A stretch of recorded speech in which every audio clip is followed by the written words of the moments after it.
Hey everybody, welcome to IA Command. This is TV Boy, and we are covering the top four game of the Home Worlds tournament that happened on March 28th. And I have a special guest with me here to cover today's game, Jason. Jason, welcome to the channel. Thanks for having me on. I appreciate the opportunity. It was a blast playing in this Home Worlds tournament. Not quite as good as the real thing, but as close as we could do with the pandemic. So it was a ton of fun. I really appreciate you putting it on. Yeah, absolutely. I'm glad we got to get the community together to do something without Worlds happening that we could all do from home. And Jason, you made it all the way to the top four. This was a 32 player event, so that's quite the accomplishment. Do you want to tell us about the list you used to get there? Thanks. Yeah, no, it was a ton of fun. So I had run a double Loth-Cats list at Nova back in the fall and ran it to top four of that event. It was, I think, 25 players or something like that.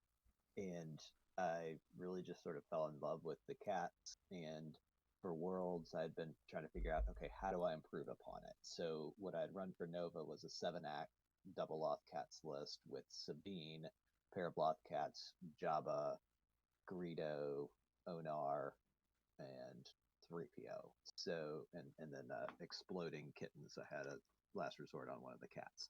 So for Worlds, and this is the list that I would have run at Real Worlds, I decided to mix up a little bit and figure out if a Claudite would add something by adding a spy flavor to the list.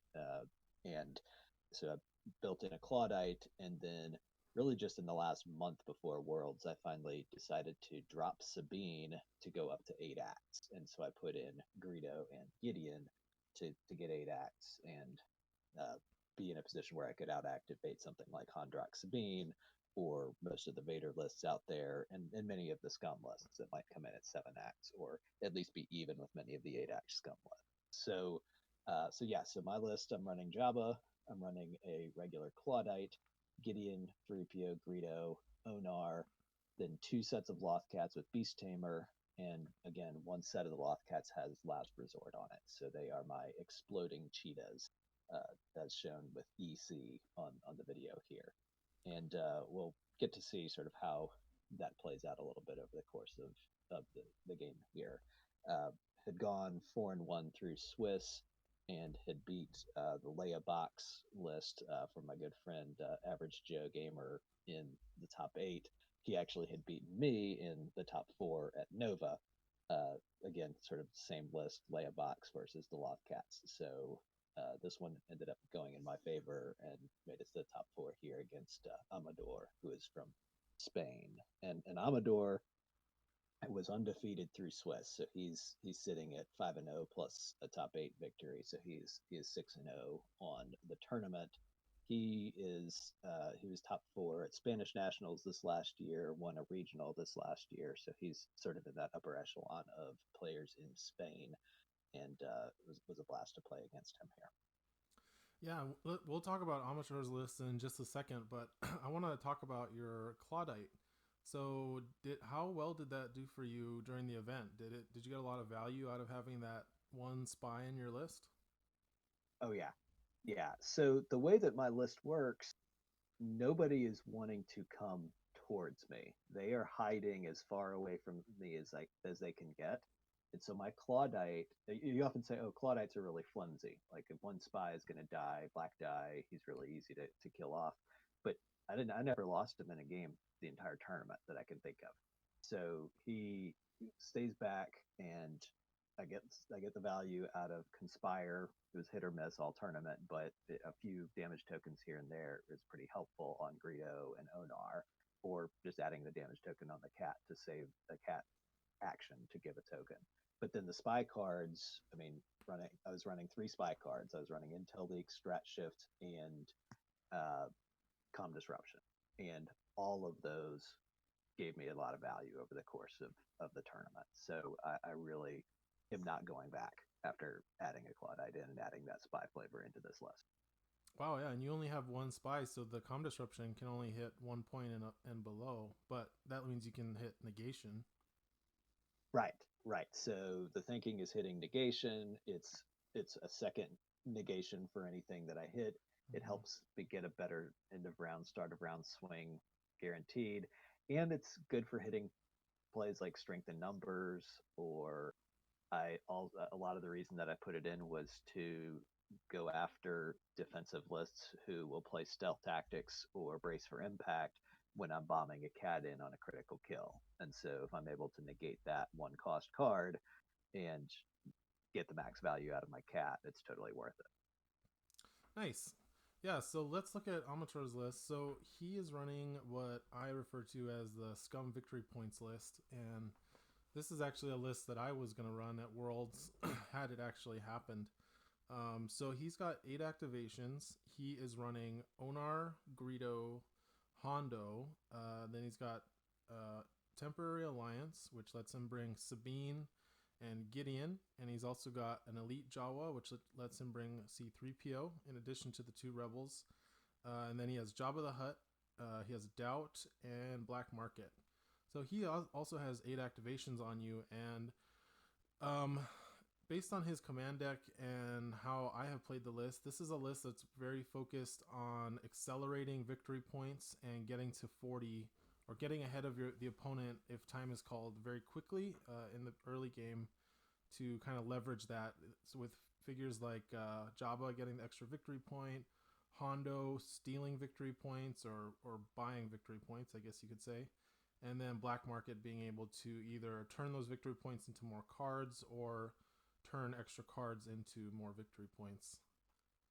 So Yeah, and interestingly enough, I think that he is not running the full victory point suite that you might expect. So I think he has Rebel Graffiti, he has Celebration, he has Worth Every Credit, but I don't think he's actually running Price on Their Heads or Pickpocket or some of those other sort of victory point shenanigan cards that you can sometimes see. So I think it's a bit of a blend between the Hunter package and the Victory Point package.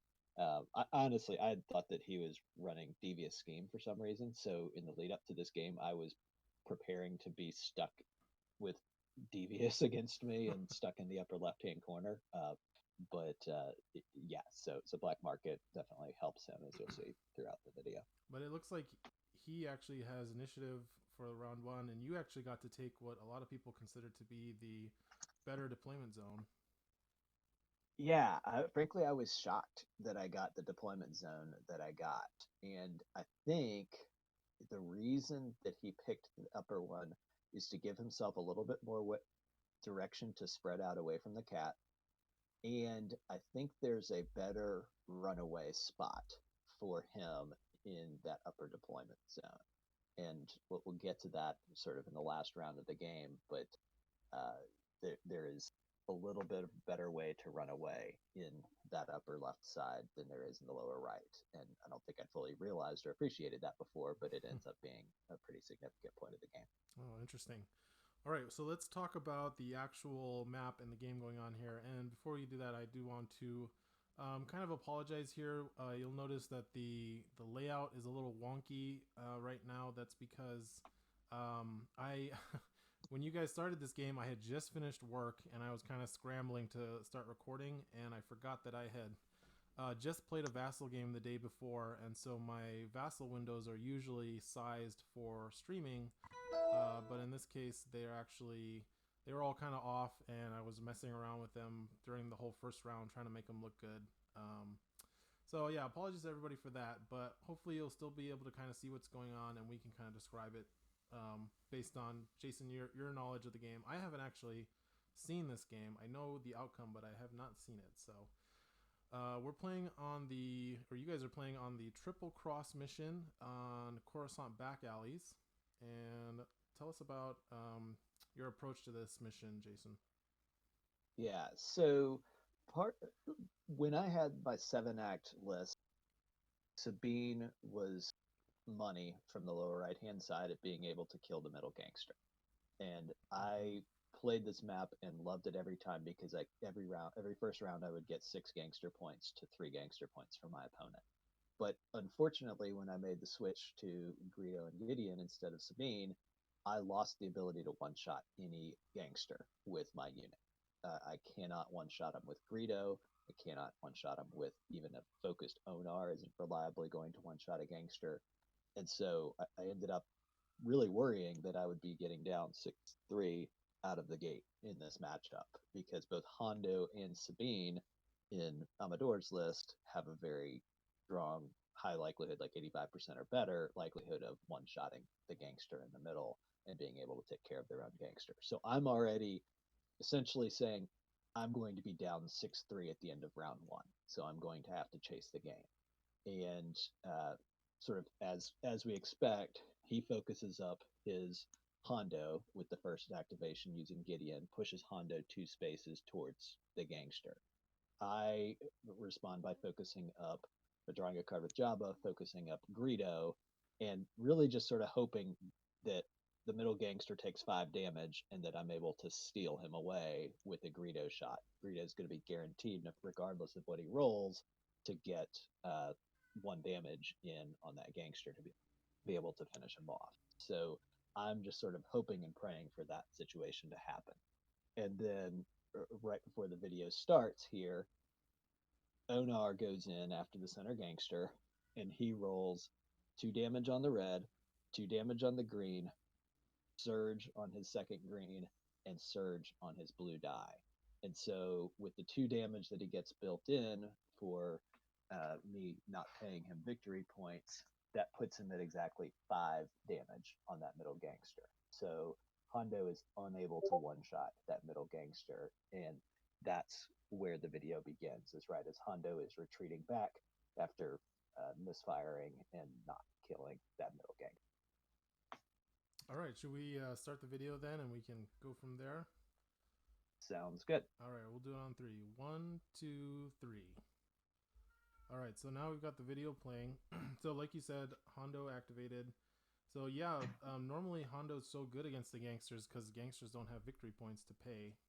And now it looks like you're activating your Greedo here. Yep.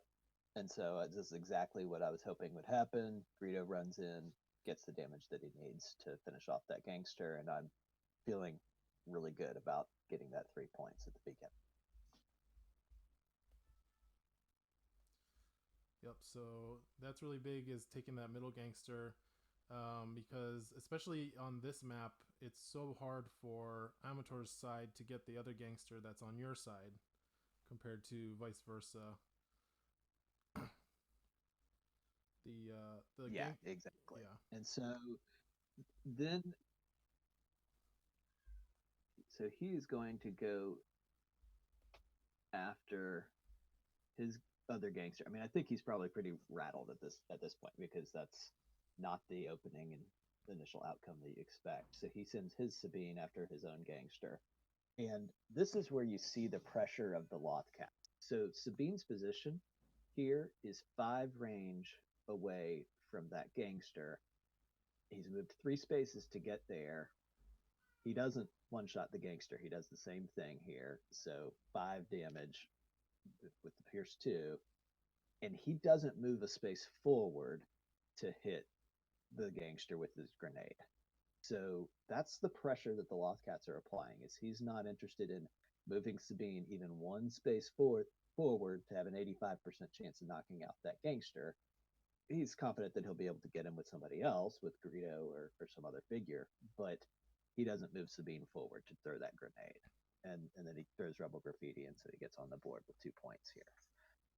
Which kind of tells you how valuable Sabine is to Ameithor in this game, that he just will not lose her, even if it means losing another 3 points to a Loth-Cat at the end of the round.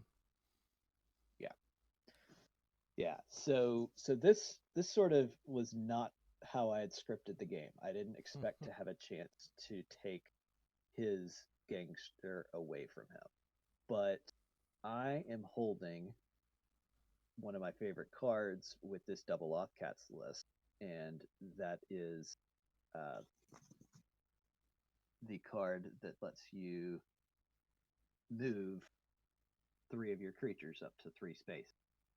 And so its name is escaping me at the moment, but you'll see it played here. I think it's in a second. Pack Alpha. Yeah, so a Pack Alpha with one of my second set of cats can move a cat to 8 spaces away from that top gangster. And so I can poach in, moving way earlier than I want to move a set of cats, but it doesn't have to be focused. It's going to have essentially a guaranteed or near guaranteed kill with the pierce. It will be a guaranteed kill with the pierce one built in, and I have a chance to basically snipe that gangster out from underneath him and be up 9-2 at the end of this round. Yeah, because if you didn't have that, you would have had to use Beast Tamer to get to it, and then that would have been a big threat that Ameithor didn't have to worry about for the rest of the round at least. Exactly. Because if you don't take it now, then he can just have Greedo or one of his, like even the Jawa, take it out at 1 damage. Yeah. So this is sort of, it's a chance that I get. It's going to disappear if I don't take advantage of it. And honestly, the space to the lower right of that gangster is really, really safe.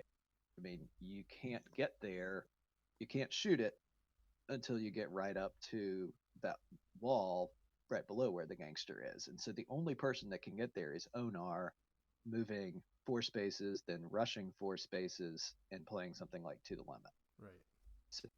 So this is where I move my lower panther up so that he's within 3 of all 3 of the other panthers, and he moves, or all 3 of the cats. He moves one of them up 3, the exploding cheetah up 3, and then 3 spaces for the second exploding cheetah. And so now that panther is 8 spaces away and can go pounce on that gangster and sit in a fairly safe spot. Yeah, which is also the power of the double activation groups, where you don't have to wait another activation. I think that's why Weequays are seeing a resurgence, and I think that's why Loth-Cats are really good. Yeah, and the positioning that I've been able to do with my second set of cats, not having used Beast Tamer and not having used Gideon, I have 2 more cats that can reach almost anywhere on his half of the map. I can't get the second cat up to his terminal yet. If I move him 2 spaces farther, both cats can get to his terminal or beyond. One of them without using Beast Tamer, one of them with using Beast Tamer can go almost anywhere on his side of the map. So that's just really shifting the board pressure dynamic here. And I mean, Sabine is exposed, Hondo is exposed, and he's on the back foot here, down 6-2, trying to figure out where to position safely from an entire set of cats that's yet to be focused and moved by Gideon even closer to his back line. Yeah, which basically means that Sabine's sacrifice there was pretty much all for naught. He still lost that gangster, and now Sabine's still going to be getting hit by a cat with Beast Tamer, which is pretty rough. Yeah, and you'll see it'll get interesting because I don't go after Sabine. So he places 3PO adjacent to Sabine, which gives her some protection. And I have, in going against his list, I have a really challenging target selection problem. There is no black die attacker that can be one shot. There's no white die attacker that can be confidently one shot. I mean, Greedo with 7 health is the closest to somebody that can be one shot, but even that is not guaranteed, and he's going to shoot back whoever one shots him. So I'm sort of realizing that I'm going to have to take several hits on Hondo, 2 or 3 hits on Sabine, and 2 or 3 hits on Onar, which is not, it's not what my list does best. My list really eats Weequays alive. It eats 5 or 6 health unit with a black die. It eats them alive, but it doesn't do quite as well with those mid-range white die attack or white die defend. So you'll see the struggle that I have with target selection in a couple minutes here. So right now it looks like it's your activation. It looks like Ameithor activated 3PO, and that was the last one to go. Looks like you're activating a Jawa here. So now I'm trying to figure out, okay, I have my gangster in my corner that's undamaged. How am I going to kill him this round before he ends up shooting at somebody else. And so I've got Onar left to go. I have my Claudite, and I'm trying to save the Claudite until after he goes with Jabba because I am holding Strat Chef. So it's a little bit of a game of chicken for who's going to go first between my Claudite and his Jabba. And I'm holding my Claudite in reserve, knowing that I've got last act. I'll be able to use the Claudite last act if I had to, although obviously I want to go with the cat as my last activate. So I think here I'm trying to figure out how am I going to take out that gangster. So Onar is going to move up 4 spots and take a shot and do some damage. But again, especially unfocused and from 3 range, Onar can't really reliably put more than 3 or so damage on that gangster. And so, yeah, so here goes Onar, and he's going to put, again, 3 range. My Onar doesn't believe in rolling any more distance than necessary. And so just 3 damage on the gang.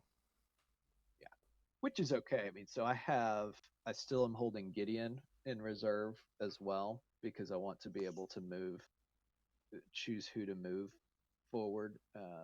Probably going with that back cat to move up. And if I move him up 1 space, he can actually pounce in, finish off that gangster, and then move back 5 spaces to safety. And I'm trying to make sure that nobody gets past or gets where that exploding cheetah is that's focused right now. I don't want anybody in that line because I'm worried about him sending Hondo or Sabine or somebody up at the top and shooting down that hallway. So I'm keeping everybody behind that red wall where Greedo is and really just trying to limit that line of sight. So I don't want my cheetah to end up back there at the end of this round if I can avoid it. So by moving him up with Gideon, I'll be able to pounce in and finish that gangster and then move back to safety. Right, that makes sense. And you don't want to leave those gangsters alive if you can help it because they do hit back if you don't get rid of them. Yeah, and I mean, I don't have a ton of health in my list. I mean, the cats have 5 health, and that will fall to a modest attack. They can survive some stuff surprisingly well, but what they're good at is dying after delivering a pretty deadly blow. And so my list is actually a little bit built around the premise that, well, what are cats good at? They're good at controlling space, they're good at bombing in, and they're good at dying. And so I'm running the last resort on those cats to have a little bit of a disincentive to kill them when they're back in your back line. So you'll see how that plays out in a few minutes here. Yeah, and with with focus and the power token from the other cat, they do punch quite well above their weight level or their weight class at 3 points. I mean, that's the great thing about cats is only 3 points. So, like you said, they're good at dying, but they don't give up a lot of points when they do, and they hit so hard. Yeah, and that's the interesting thing when he's running a point manipulation type list and he's running Jabba, the cats are giving up 4 points, and the trade is a little bit less appealing than it is against a rebel list or against an empire list. Yeah. Okay, so he's finally gone with Jabba and drawn his 4th card and focused up Greedo. And so this is my cue to bring my Claudite in. And unfortunately, my Claudite can't conspire to help anybody because everybody has left him with my my cards and Pack Alpha being able to move all the cats away. So I go with Gideon first, and then I'll go ahead and go with the Claudite. So now we're down to, well, it looks like he still has Onar and Greedo, but you still have a cat and a Claudite. Yep. So now he's activating Greedo. So this is a really, really good move. He puts Greedo down there by that door, and Greedo is a cat destroyer. I mean, he has no disincentive for going after a cat because they're not going to be able to shoot him first from range. And So now he's set up where he can open that door, or he can move the Jawa down or somebody else to open that door. And then he has a clean line of sight by moving 2 spaces or 3 spaces all the way down to where my gangster is to the right. So that means that I can't leave a cat sitting there behind that red wall. Good offensive position if I can get somebody there, but his Greedo essentially pins down and keeps me in the hallway to this. Okay, so here comes the Claudite, and there is the strat shift, like you said. So pretty devastating. On top of losing all 3 gangsters this round, losing his entire hand. Yeah, so at this point, I'm feeling really confident about the bomb that's about to come. I figure he has 2 cards in hand. He has a very low likelihood of holding on the lamb, and I'm really pretty excited about what's about to happen by sending a cat in.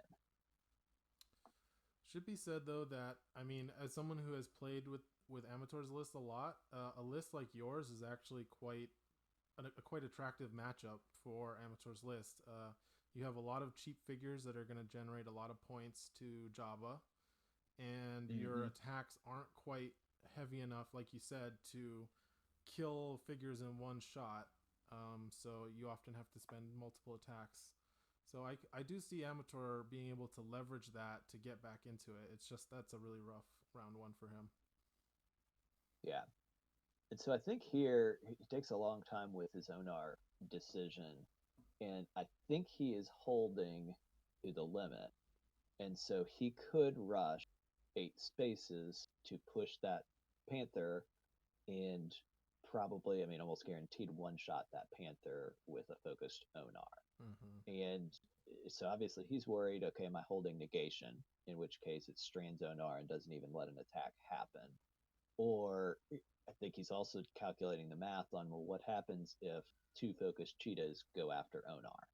And I think Onar sitting out in the open like that with 2 cheetahs coming after him, he's going to be sitting at 10 plus damage by the end of the first round. And so he does not move Onar up to go after that Panther and instead parks him next to 3PO to really just sort of create the defensive box. And so I play against box lists all the time with my friend Average Joe Gamer being a box aficionado. I am used to this type of setup where everybody's just hovered around 3PO trying to get that extra evade, and in this case with Onar having that extra defensive shenanigan of get down, which can be strategically used to save somebody when needed. And so now that I've got my cat up, I'm trying to think, okay, what is my target? Onar doesn't make sense as a target because he's next to 3PO and he's going to get an extra evade. And despite his lack of dice, I'm not going to be able to cut through as much damage and kill him in a couple shots. So Onar's not a good target. Sabine is probably a good target, but I choose not to go after her because she's next to 3PO. So then I'm really debating between Greedo and Hondo. And I think up until the point, so here I'm taking out the gangster with the bottom focus cheetah. And so again, pretty reliably, so 6 damage, pierce 1. So putting in 5 damage on that gangster and going up 9-2. And then I move the cheetah back out of danger 1, 2, 3, 4, 5 space. So I don't have negation in hand, even though I have initiative coming. I don't have negation, and I'm not confident that I'm going to get the end of round, start of round swing. So I don't send this cheetah up any farther. I push him back and sort of leave him in reserve to make sure that he survives. That may have been a mistake, but I'm sort of thrown off because I've already put that Panther out there. And so I have 2 cats that are going to be exposed at the top of round 2. If he has take, then I could potentially lose a couple cats right away, and that's just not appealing to me. So I pull that other cat back and keep him in reserve. So then I'm trying to figure out, okay, Greedo or Hondo, Greedo or Hondo. The upside of going after Greedo would be, even if I one-shot him, Then he hits me back. I explode, and I'm holding dying. So it could be a really cool move to go after Greedo and kill him off.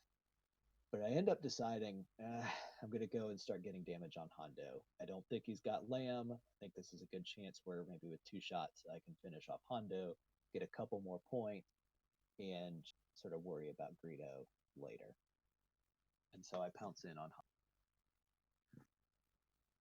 So going for Hondo here because you're probably pretty confident that on the lamb is unlikely to be in his hand, even if he runs it. Like that's assuming he actually runs the card. I think a lot of these lists don't. I don't remember off the top of my head if he does. He does. So and I also sort of forgot. Oh yeah, he's sitting next to 3PO. I'm not going to get my big surge for extra damage, and so it's actually a pretty solid cat roll. But with the 2 evades, that does just 4 damage on Hondo, and so it's getting me halfway. But I would have liked to have hit 5 or 6, and sort of run that same roll against Greedo, and it's 6 damage, and that puts Greedo right on the cusp of death with an exploding cat right next to him. So I go back one space into that blue space and take his terminal, which will keep him down on cards. So he has 2 cards, and he'll just draw to be up for a 3rd card top of this next round. Could you have gotten to that space to the left of Onar? I think I could have pounced into that space to the left of him. Just because I'm thinking that would have given you a lot of extra damage with the detonation, but like you said, you wouldn't have the terminal there. So interesting trade-off. Right. And it's not adjacent to Sabine. So Sabine, there's a wall right under her. So it would have only been Onar and Hondo.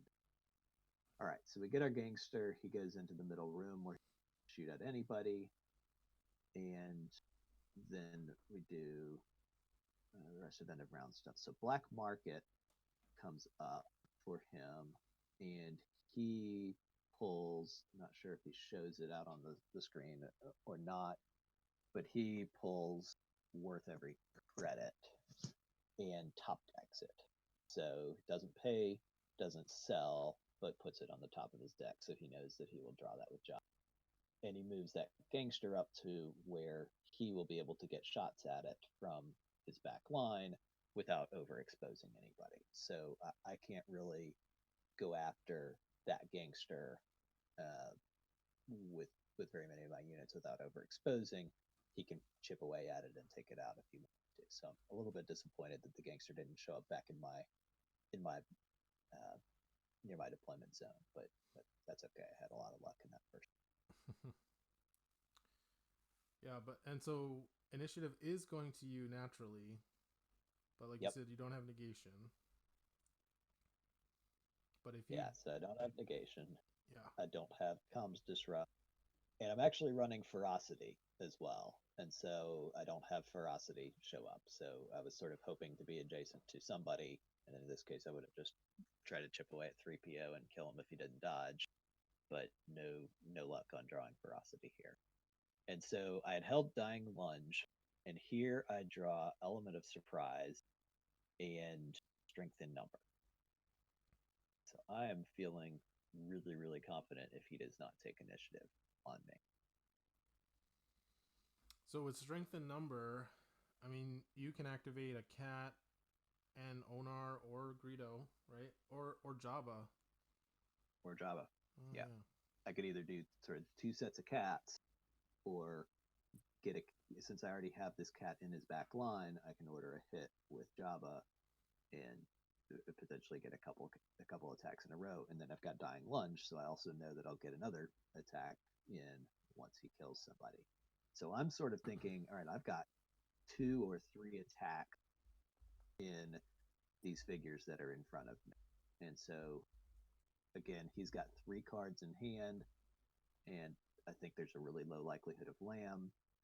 I'm feeling good that I'll be able to get a solid sequence of attacks in and possibly take out one of these units.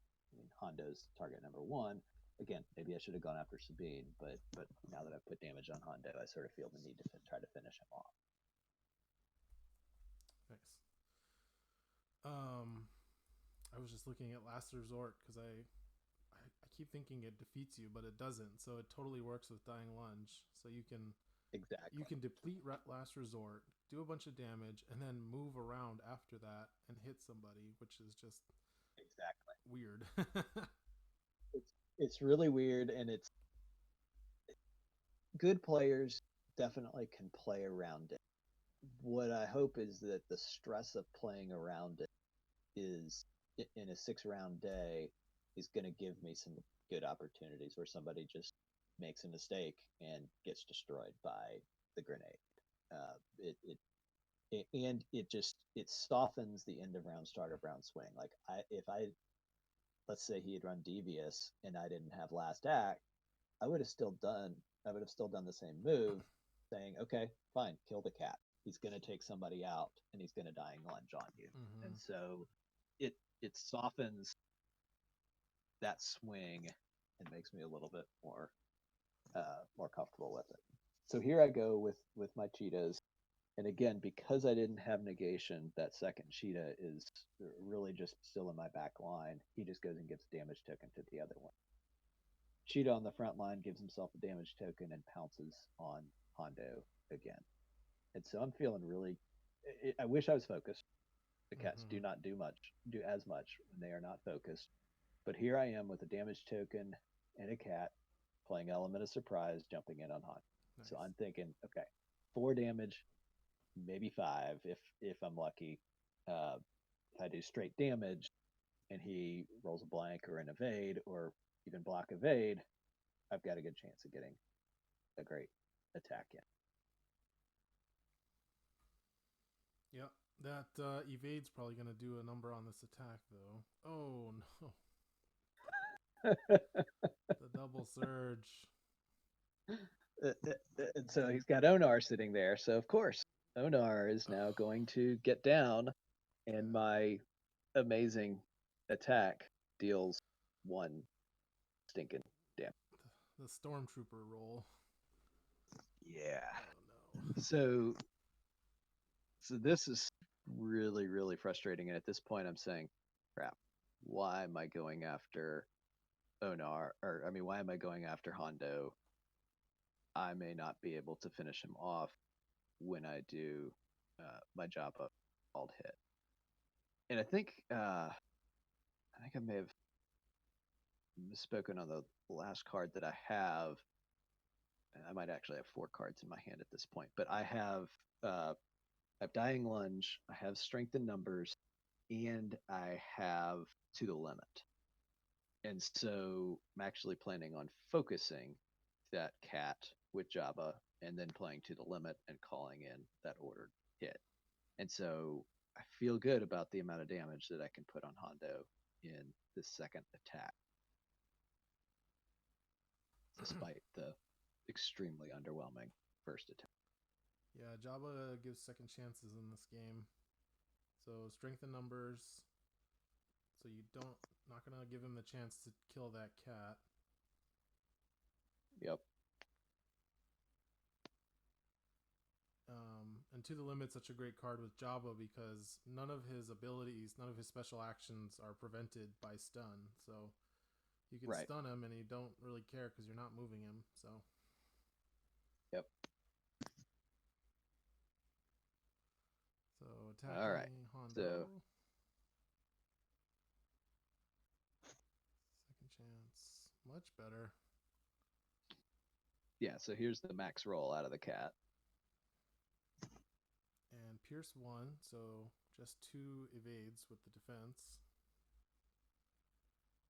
So that 1 damage, it looks like, mattered. Oh no, he did draw it. So this is just, I'm feeling great up 9-2, I guess 7-2. I forget to subtract the points until another activation or 2, but I'm like, okay, I'm about to go up 14-2 and on the lamp. So that's just feels bad, especially after running strat shift and you know seeing the roll that happened just before that. I'm just feeling, oh crap, this is gonna turn on me somehow. So that And that was probably the card he drew. I'm assuming for the round because he put worth every credit back on top. yep, So Ameithor gets some good fortune here after a rough start in round one, and looks like just waiting to see where he puts Hondo. He doesn't have to move far. no, I mean he really could just move one space away, but I think he's so I learned afterwards that he used to run Nexus and uh, hired gun and sort of run them as a suicide squad. And so he told me afterwards that he's just thinking about that the entire time. Like, okay, how do I get more than three spaces away from those cat if they have dying lunge? Like he sort of sees the writing on the wall that I'm running these as cats that are good at dying, and so he's gonna make sure that Hondo gets more than three spaces away from that cat, expecting that I have something up my sleeve. Right. Yep. Smart play. Um, and Dying Lunge is a card that does catch inexperienced players off guard a lot, and the more experienced players get to kind of benefit from being able to play around that card. I've noticed. Yeah.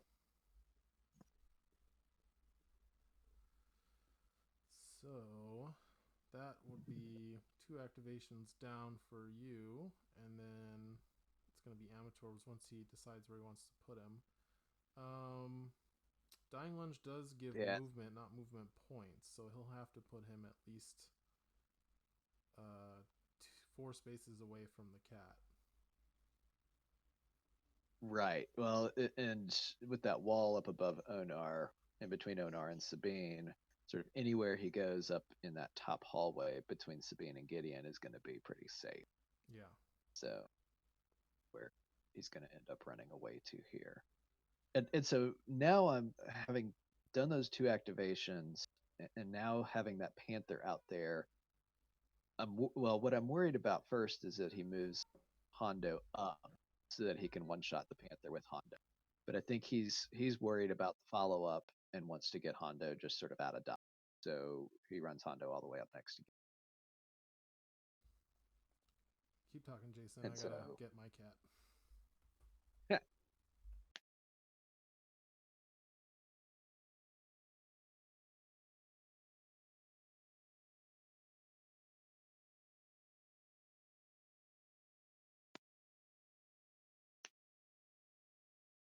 All right. So what I'm worried about here, I'm not really worried about this Jawa coming after my Panther because the Jawa's going to have an unfocused Jawa's not going to be able to put 5 damage on a black die cat, but he does rush his own R. And like I said earlier, he has to the limit, and I'm not holding negation, I'm not holding comms disrupt, and so this to the limit is running, and I've basically lost that Panther that was up uh, near his back line.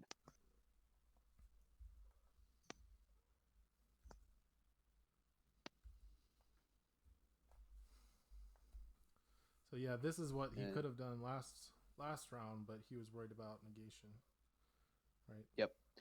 So I mean, I'd have a max defense roll, but he has a solid Onar attack roll, and there's nothing I can do to keep him alive after having taken the rush damage. So remember, I've got Dying Lunge in hand, and I now have a Onar who has tapped his get down. So okay, I don't feel too bad about sending a blue-green attack in on Onar. Didn't get my start.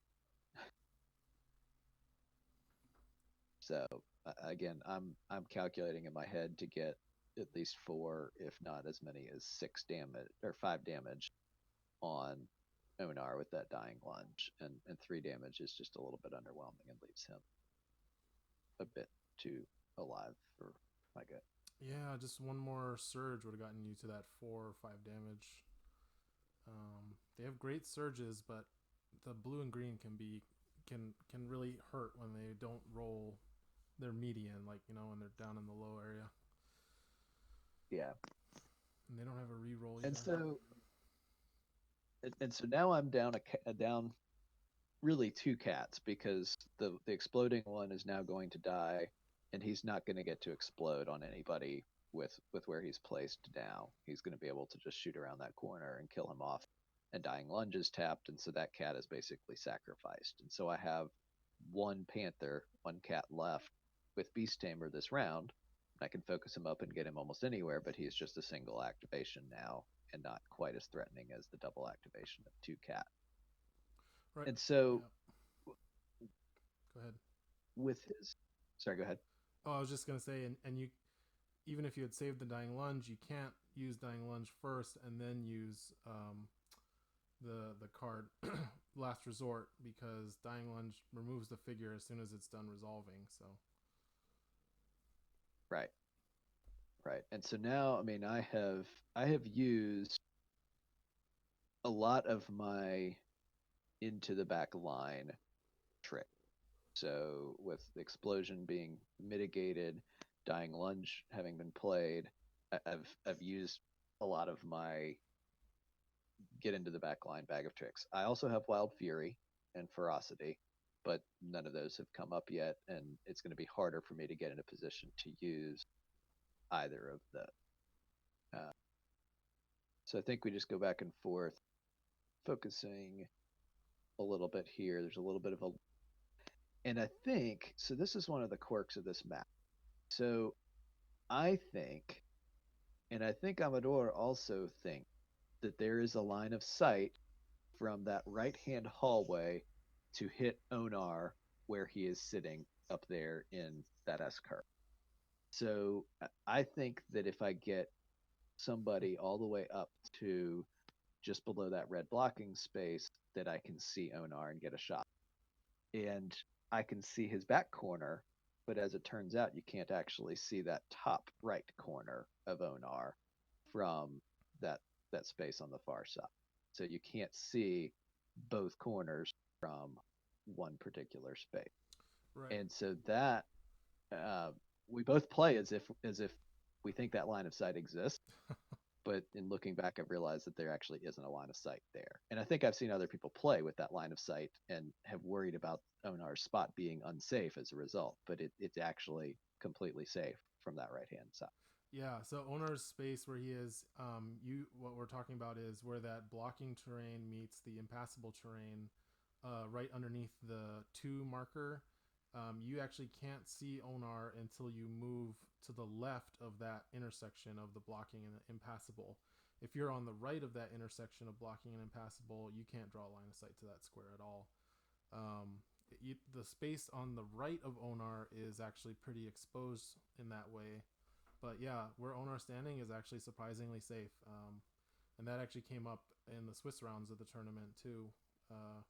The commentators were mentioning it, and it's just a weird line of sight quirk on this map. Yeah, and so I refocused Greedo this round, saying, okay, I'm fine with Greedo getting shot at by Onar from 4 range. I can take that shot through that corner and hit him. And as you see, he will also think that that Onar's in danger and move him Gideon in a minute. All right, so he takes a shot at the Panther with his Jawa, dealing very sublethal damage, 2 damage on him, but just starting to chip away, and there's no reason not to take shots at that Panther, or at that cheetah. Yep, and that Sabine moved up to that corner, but that was via Gideon, and that's how she got the focus as well. So looks like this Panther is going to go down to 1 health, and Sabine has not activated yet. Yeah, the cat actually this is the 2 damage. I already put the 2 damage on from that Jawa. So, yeah, and I think Sabine, that's where she was sitting already at this round. So he has not used Gideon yet to move anybody.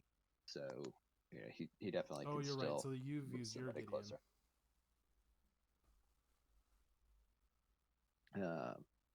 Looks like your Gideon is activated. Yeah. Yes. Yeah, my Gideon is activated. He moved he moved the Panther, who was on the left room, moved him over 2 spaces to be right next to the Claudite and under the other cheetah. I see. So I'm wishing here that I had actually moved him up a little bit farther, but again, I'm worried about somebody getting into that far line of sight to be able to shoot down that hallway. So far we've activated cats, and then into Jabba, and then the Rebel Care package of 3PO and Gideon, and right, 3PO is tapped, sorry. Yep, and Ameithor activated Onar, Jawa, and 3PO. So it looks like looks like it's your activation currently. So the Jawa moved down by the speeder, and now it looks like the Claudite's activating. Yep. So I'm going to try and conspire here to give damage token, and again, I'm thinking Greedo's got that line of sight, so load up damage to lay into Onar. And so give that damage token to Greedo, and then go back and hide with the Claw.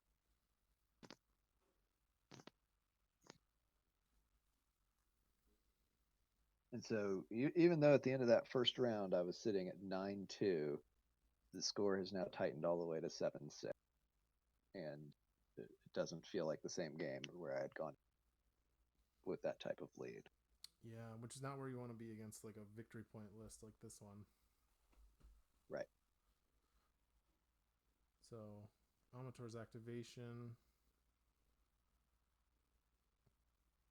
looks like focuses up Hondo. Activating Jabba. Draws a card.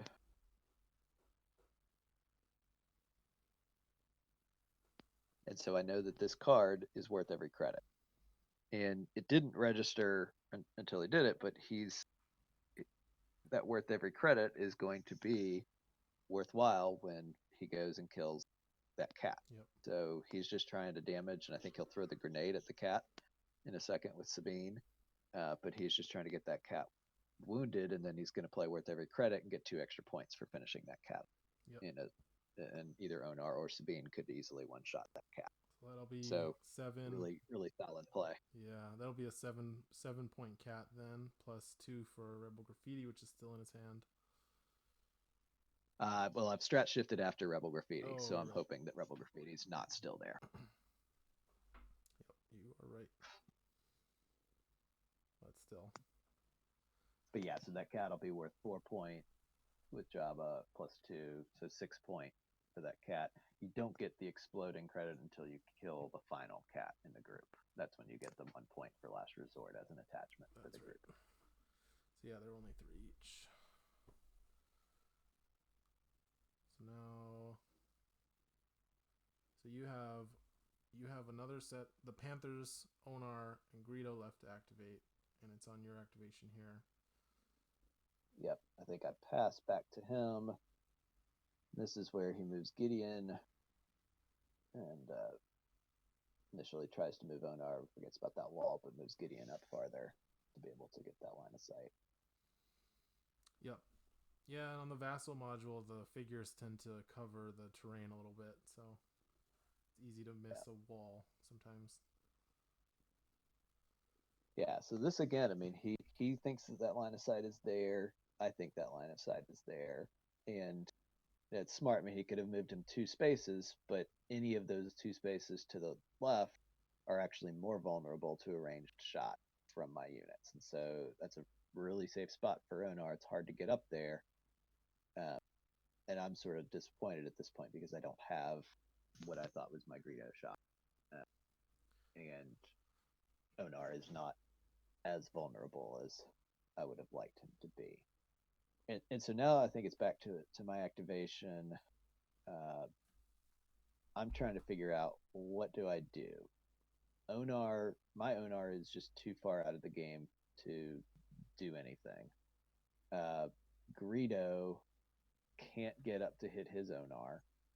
I could get up and I could hit a long shot at Gideon, but then my Greedo is exposed, and there are a couple one-way lines of sight where he can get taken out if he's just to the southwest of where that gangster is.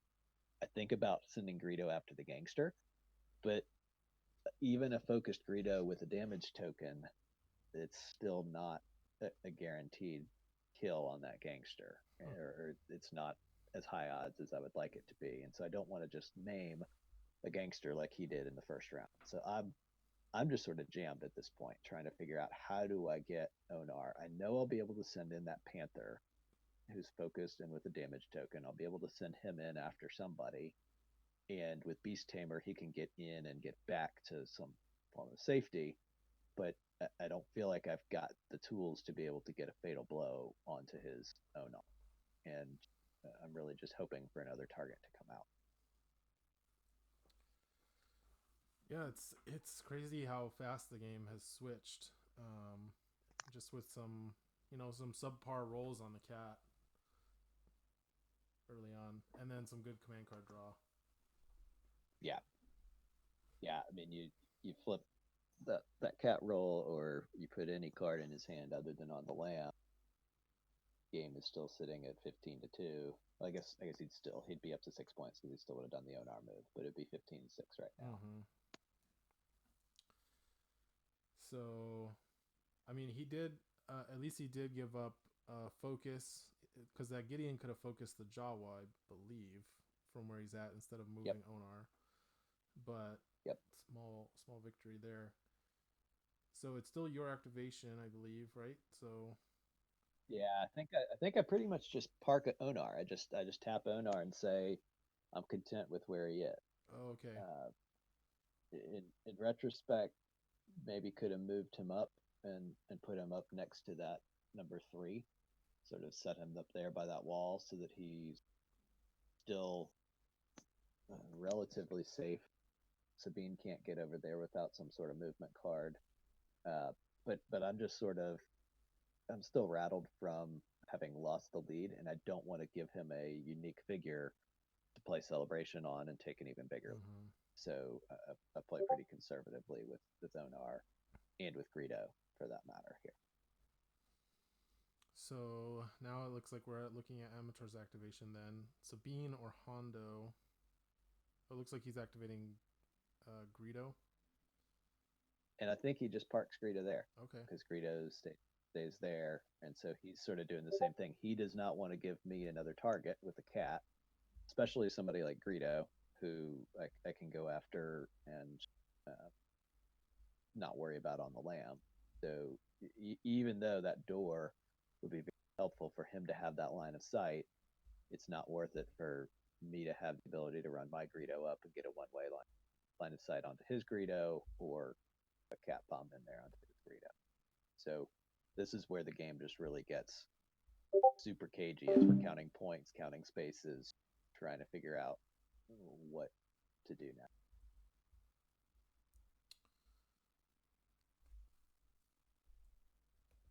So, Jason, I gotta mute you for just a second so I can turn all these off. But looking at the board, I mean, there's got to be you're probably gonna start thinking about, like, what is your end game here? How are you gonna get back ahead, and how are you gonna get turn this around? So have you kind of started getting into that yet, or when have you started thinking about that?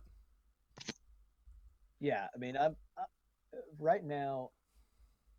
I feel good in some ways because I have a Hondo who is more than half injured, and an Onar who is exposed and has already used Get Down. And so I know that Onar is just out there, and I can put a lot of damage on him. So my plan at this point is I need to kill Onar and Hondo, and in doing that, at most I can trade probably one cat and maybe Greedo, and that's sort of my plan, is to get those 14 points from Onar and Hondo and give up 8 points on my side. And if I can draw Celebration, okay, that might give me an even better edge on that. But how do I kill those 2 units that are close to death? I'm not touching Sabine at this point. I'm probably not touching Greedo unless he gives me a good opportunity. and I don't even feel good about going after somebody who's more reliably killable like Gideon because he just doesn't take a gun off the board. Mm-hmm. And so I'm Gideon is my sort of third target out of all of those, but it's he's a distant third, but behind Onar, who's number one, and Hondo, who is number two. Yep. So, like you had mentioned, So, Greedo didn't have much to do, so just kind of moving him up into position, right?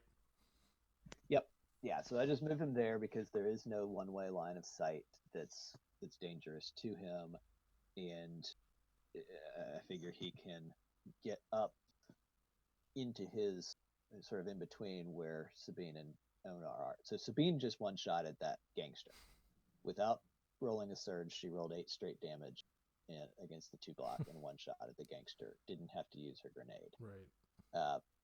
So that's again. I was hoping that maybe something would be left on the board for me to score there, but he got those points and now has taken lead and taken control. As expected, puts 2 damage on my exploding cheetah, who is no longer in position to explode on anybody. Yeah, so Ameithor getting some really good rolls here, allowing him to pull ahead on the scoreboard, and kind of solidify a big tempo swing that has now been reflected in the points. Yeah, and so I know that he's got Hondo with worth every credit, and so I'm trying to think, where do I put my Panther? My Panther is going to go in and hit Onar as hard as he can, and hopefully get Onar within 1 shot of death. And I can move the Panther back to relative safety, where Hondo cannot get to the Panther without exposed. He can't get there even with worth every credit. 7 spaces doesn't get him line of sight back to the left of that number 3. So here I go, pouncing in.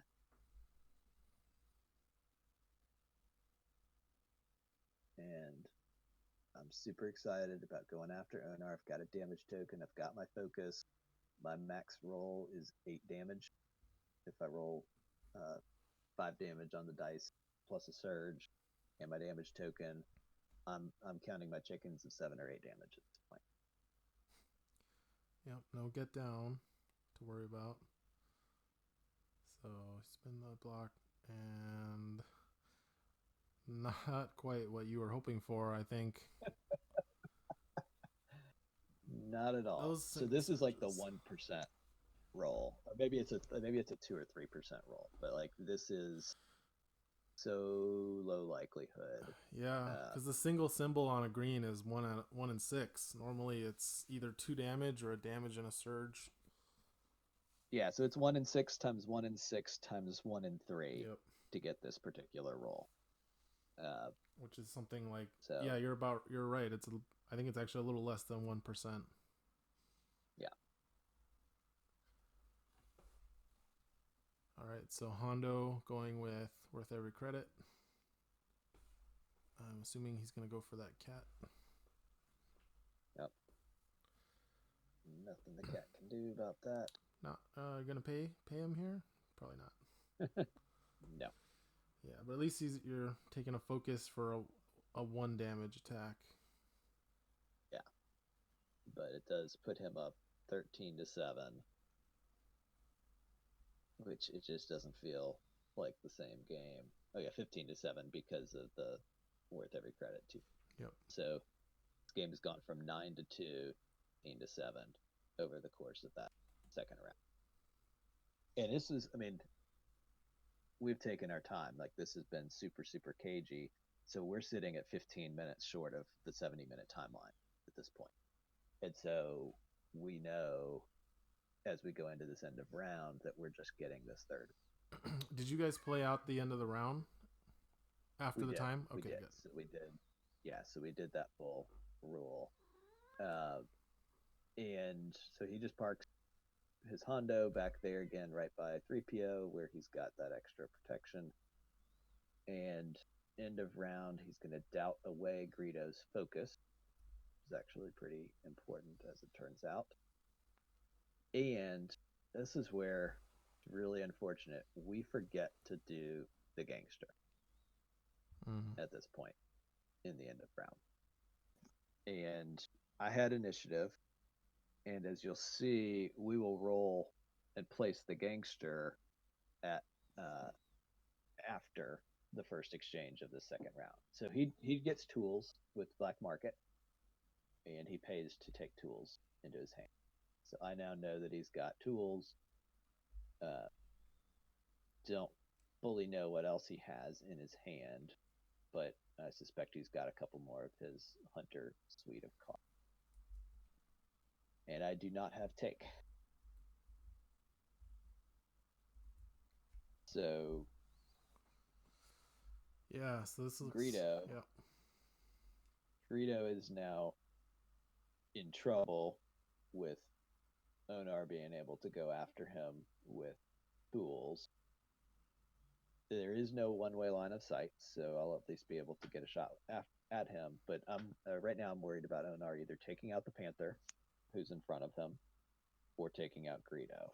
I'm a little bit less worried about him taking the Panther because that puts him, there's nowhere that Onar can hide and avoid my own Onar shot or my own Greedo shot, potentially with a one-way line of sight.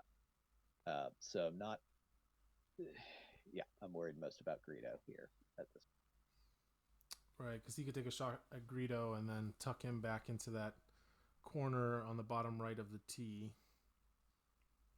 and be pretty safe from the rest of your figures. Yeah.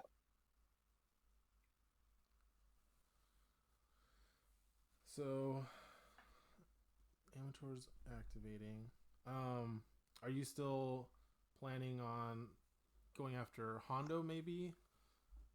Since he's within reach of your cats with Beast Tamer. Yep. So my second cat, he's within reach of the front cat without Beast Tamer, and he's within reach of the second cat with Beast Tamer. So I'm planning on going after Hondo, but I need to focus first. I can't send in an unfocused cat that range at Hondo. Right. So here he's trying to figure out, okay, does he have a one-way line of sight to Greedo? No, he doesn't have one from behind that black wall. And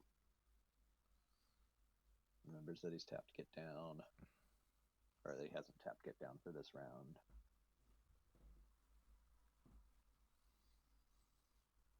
Yeah, that's a really great spot for Greedo.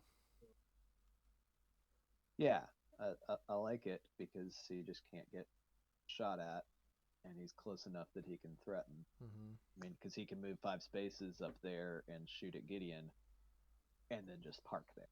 So if my Greedo survives, he can go park. And I'm actually holding Calm Disruption now, which gives me a little bit of flexibility, just knowing if he's got a 0 cost or a 1 cost, I can cancel it out, which might help me in the points race to catch up. Mm-hmm. Yeah, so you're less. You don't have to be as worried about Celebration. Exactly, because that's the card that will really seal the game, I think, for Ameithor if it goes off. So yeah, because even my path to victory that I talked about a minute ago of trading a cat and Greedo for Onar and Hondo, that doesn't get me the victory. That gets me, I think, 1 point short at this point. So here's the Onar shot with tools on Greedo.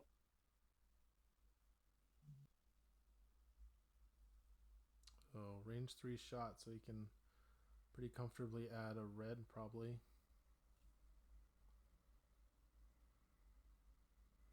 Yep, so he added the red. So it looks like 6 plus 2. Ooh, so yeah, that's a lethal attack, right? Yep, got it. Lethal attack on Greedo. But like you said, he had to put himself out there for the parting shot. Yeah. Yeah, my list is so premised on trades. I mean, I expect to trade the cats, and I want to get value for them with Dying Lunge or explosions or get a ferocity in before they die. Mm-hmm. And even Greedo is just sort of a slightly more expensive trade. I really wish he hadn't lost his focus, Mm-hmm. but um, so I do my parting shot here So. and deal 5 damage. So he uses his get down to add a block. Mm-hmm. I use my damage token, so 5 damage gets Onar up to 13. He plays Celebration, and I calm destroy. Yeah. So that, like you said, had he been able to get Celebration through, that probably would have been the end of the game. Yep. And I mean, that's probably the biggest card you needed calm disruption for at that point. Um, it looks like you Yep. guys are doing the gangster here. Yeah, so now we realize, okay, look, the gangster should have lived up there. And I had initiative last round, so I would have moved the gangster down Oh, 1, 2, 3 spaces to be right above Greedo. to be above Greedo. And so Greedo would have been completely safe, and I would have had a nice friendly gangster to target throughout the round. So we put the damage on the exploding cheetah because it would have gone all the way down that, and sort of, I mean, I did not feel at this point that it was fair for me to move the gangster where I would have moved him before. It just didn't feel right to do it since we screwed it up. And Yeah. so I leave the gangster parked up there. I think that's the right thing to do, and we sort of had the mutual forgetting of that. But uh, actually turns out to be pretty critical that the gangster's sitting up there for the end game. Yeah, that seems fair. It's usually whatever the players decide is they should do. Um, so, all right. So Greedo's down. Onar is down to Yep. 2 health. He's down to 2 health, and he's already used get down. So he is guaranteed to die to a panther or to a Loth-Cat attack. Yep. So basically, even if I roll the 1 in 36 double surge for +2, and that gets him. So I'm glad in some ways that Greedo got the damage that he did on that. Obviously, if Greedo had been focused, he could have killed Onar completely. But I know that I can get damage on him. So are you thinking that, well, Onar's activated, so you don't have to worry about him for now, or are you thinking kill him now before bad things happen from Gideon and strength of numbers into Jabba So, order hit or something like that? yeah, I think all of those things, and my panther is exposed to both not Hondo, 1, 2, 3, 4, 5. Hondo can't get around, but Sabine can get around 4 spaces. She'll have to expose herself, but she can get around to kill my panther. And so I'm sort of worried about him just finishing off Onar. I don't have to tap Beast Tamer to do it. Hit him and then get that panther back to some form of safety. Yeah, so that's a pounce, and then you still have 5 movement points. There's Right. the rolls So I you mean, wanted. there's the 5 damage that I wanted earlier, Yep. and now I play Celebration. There you go. So that'll get you back in. So that's going to be 7 from Java, 4, so 11 here. Ties it up. Yep. And this is actually my first kill of the game. So, I mean, I killed all those gangsters, but Right. this is the first unit of his that I've taken off the map. So my kill points are at 6. We're tied, but I'm losing on the tiebreaker. Right, because the tiebreaker is whoever has more points from figure kills versus points from abilities and objectives, which does not include Jabba's nefarious gains points. Right. You don't; those don't count. And so I moved the kills. Panther all the way back there, and he is safe from everybody except Greedo if he's able to open the door with his Jawa, then send Greedo out 3 spaces. He can hit. I guess he's got to go 4 spaces maybe with Greedo, but he can hit that Panther. So it's relative safety, and he's a little bit of bait to maybe draw out Greedo. But at this point, I'm out of cards. completely. I've got Jabba still to go, but I've sort of used what I have in terms of resources, and I'm just getting one more card for the rest of the game because we're right now just about hitting time. Yep. So most of your figures are still the back line. You still have the cheetah, and you've still got Yep. Beast Tamer, right? So yeah, so he can get to Hondo, and I mean that's Hondo and the gangster are now my target to try to get points, and Hondo is the gangster again. If the gangster were down 3 spaces below where he is, I'd be feeling really, really confident about killing him. But right now, he is just a little bit far. You know, I can move Onar up 4 spaces and take a 4 range shot with Onar. That's even when he's focused, that's not a guaranteed kill on a gangster. yep. So at this point, I'm still thinking, okay, I want to bomb across the map after I have focused up that cheetah. After I've tried to give him a token with my Claudite and try and take out Hondo for the win. So you still have Gideon, right? I mean, he's slightly off camera here, but you have Gideon. So that cheetah can go 15 spaces then? Yes. So is there somewhere that Hondo could go that you can't reach him? I guess that's... And there goes Hondo back into the back of his deployment. Yeah, that one's too far. This is Hondo. I think we saw him in another tournament run in for the end zone for a victory. This is him kneeling in his own end zone for a back. Comfortably 4 spaces out of reach of that cat. Yep, exactly. I cannot get close to him. And I think with just the structure of the other deployment zone, I think if it were inverted, I would be able to get within the space that I needed. I haven't sort of flipped it to run the numbers on it, but I think the way that deployment zone is shaped, I see what you're saying. Yeah, the red deployment zone is a lot deeper, and the blue one it's not as good of a hiding spot. But your cat can still get to Greedo here. Yeah, my cat could go all the way around the corner to Greedo. He would be an even trade, but 7 damage. It's not guaranteed. I'm not holding Death Blow. Okay, so finally I go with Jabba.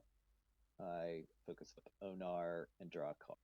And so I draw Heightened Reflex, which is very helpful if he gives me a target for Onar.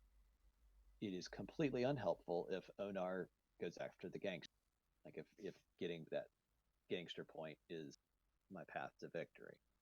So we both just sort of sit and focus our attacking pieces trying to figure out, okay, how are we going to squeeze out one more point? And since this is going to the end of the round, Ameithor ultimately has the advantage. In addition to having more kill points, he has Black Market. Yes. And so I know that I have to do something to get points, or I'm dead. And he will win on the tie break, or there won't even be a tie, and he'll draw something on Black Market. So I essentially have 2 attackers left, the cheetah and Onar. They'll both be able to be focused. I've got the Claudite, and if the Claudite, or if that gangster were up closer, I could even start chipping away at him and get a shot in with the Claudite. But he's not close enough, so I move the Claudite up, conspire. Let's see, I think the dice slipped off the camera element there. Yeah, so I get 1 damage token to give to Onar. So, and 1 damage token to give to the cheetah. So that cheetah is going to be in a position to be fully cranked up, fully maxed out.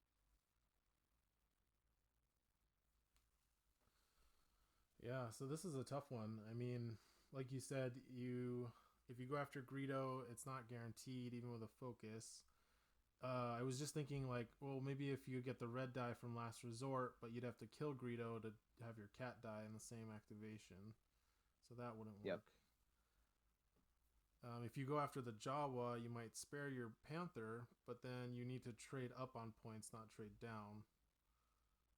So exactly. that one's tough. Yeah, this is a tough one. Yeah. So let's see. So he's still got his Jabba, Greedo, Gideon, Jawa, and Sabine. So we all have, and I've got my Onar, my cat. I think I still haven't gone with Gideon, and I still haven't maybe even gone with 3PO. So both of us are just sitting here crunching really hard on how do we get the right trade up or the right points. So my two options are running Onar up and taking a four range shot. He's focused, so he won't miss, although he is running doubt, so he could actually make me miss.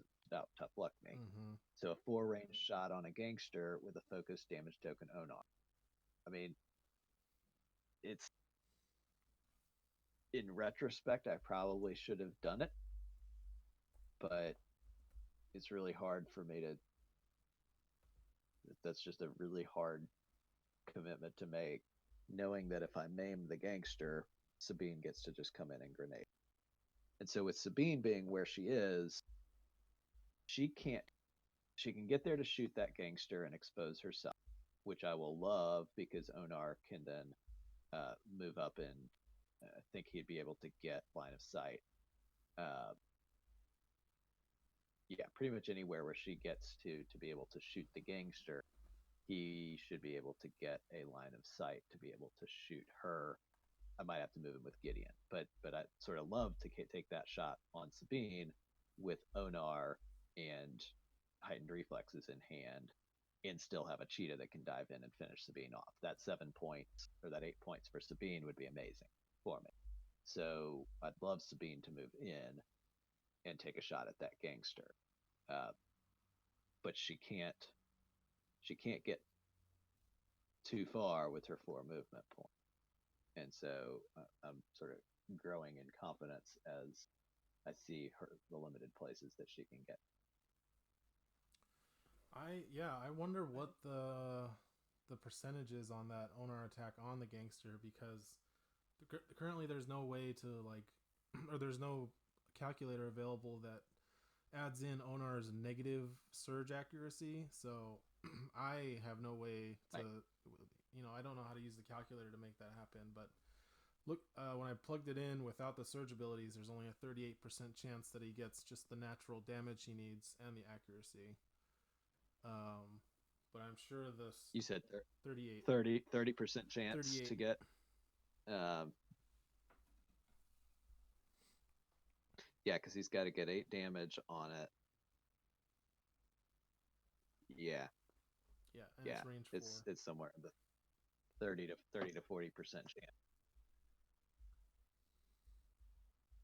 Yep. All right, so he still has his Jawa left. I still have my Gideon. Uh, so let's see. I think it is my activation now. So again, I'm trying to figure out how do I take care of that gangster.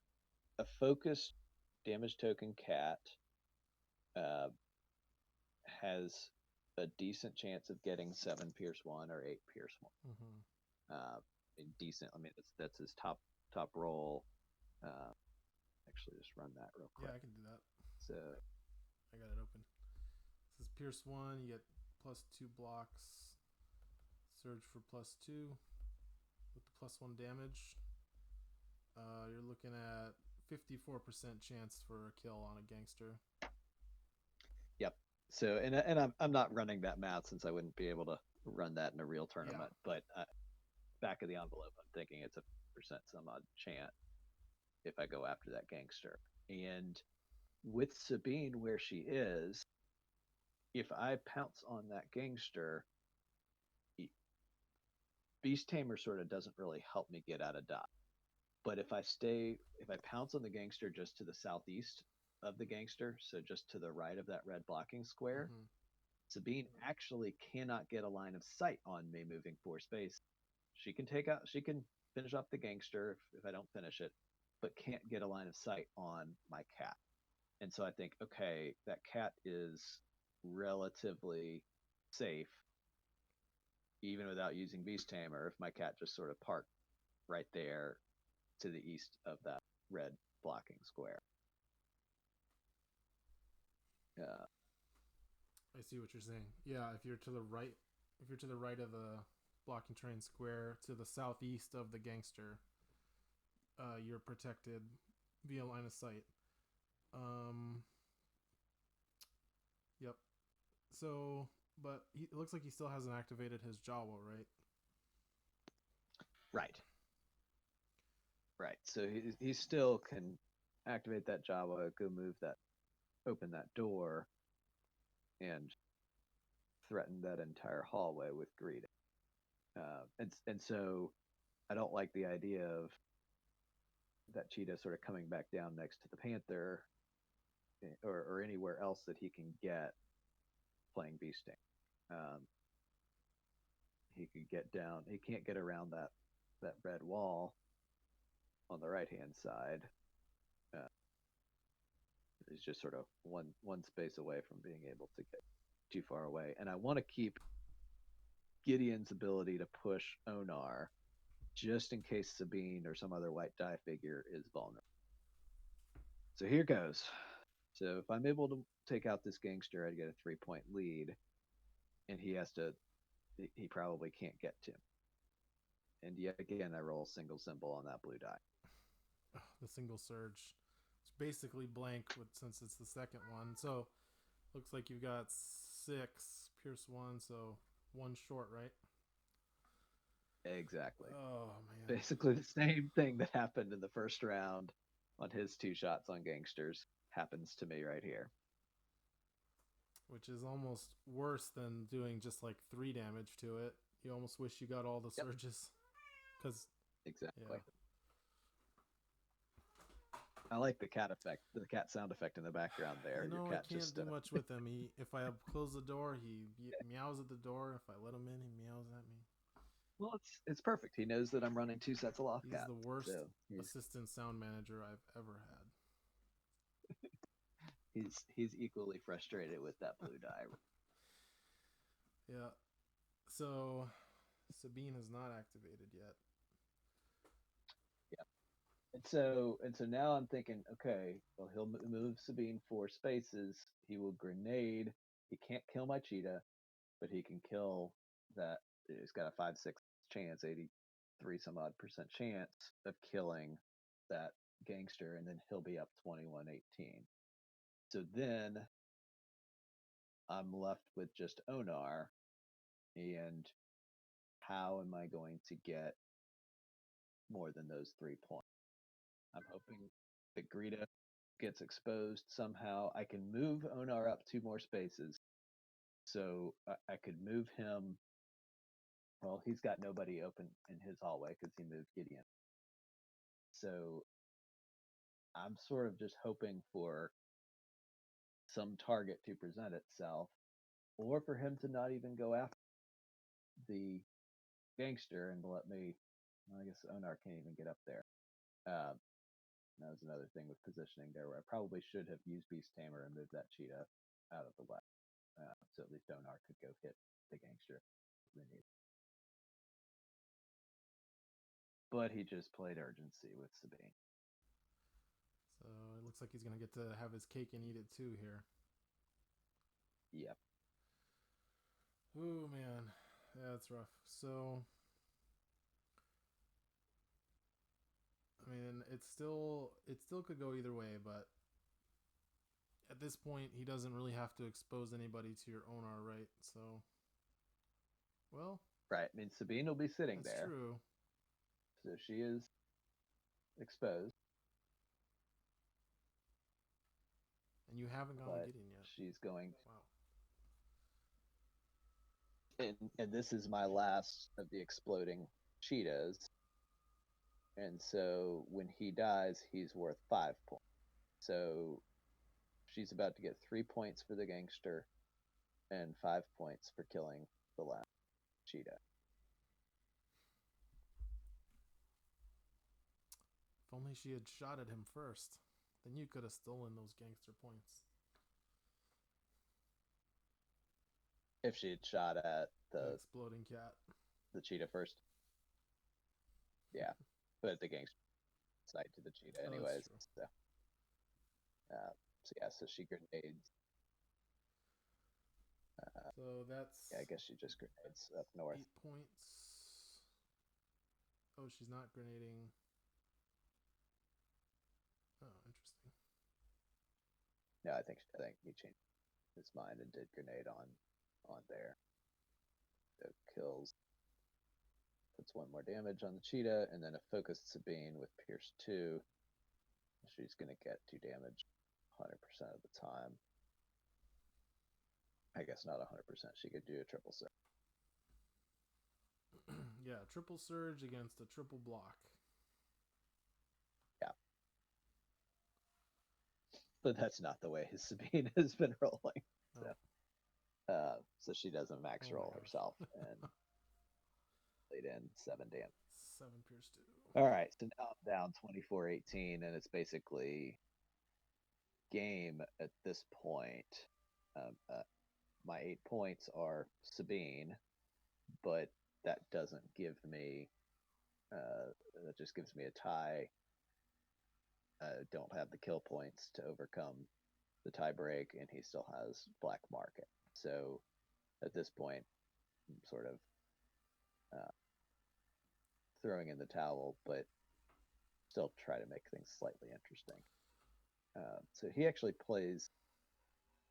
So I think he's seeing right now the Sabine line of sight is right next to the Panther. So if I move up with Onar 4 spaces, I can see Sabine.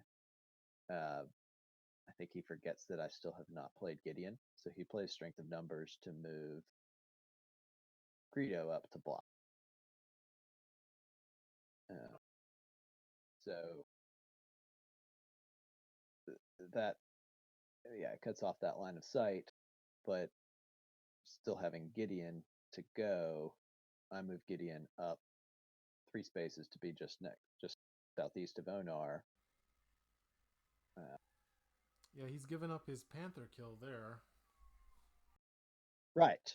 So he's sort of saying he doesn't need the Panther kill up 8 points. Is my only path to victory at this point is killing Sabine and somehow getting another point, which I don't have another card that could give me points. I guess in theory I could have worth every credit or something like that. But even then, she'd have to blank to be able to kill her. So I move Onar up, and I have 1 card. Yeah, I've got heightened in hand at this point. So I sort of like the prospect of going after Sabine. If the points had been closer, then I would like the prospect of going after Greedo. Just move Onar up and have him go after Greedo and kill Greedo. And Onar is going to be able to soak a Greedo counter shot.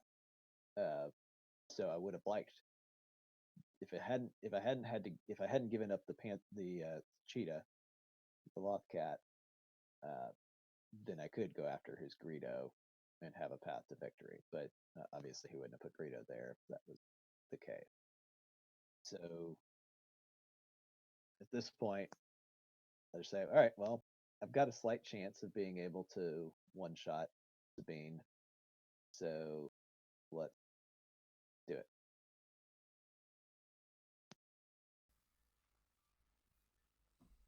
Focused, +1 damage. Onar. I mean, he can do a lot of damage.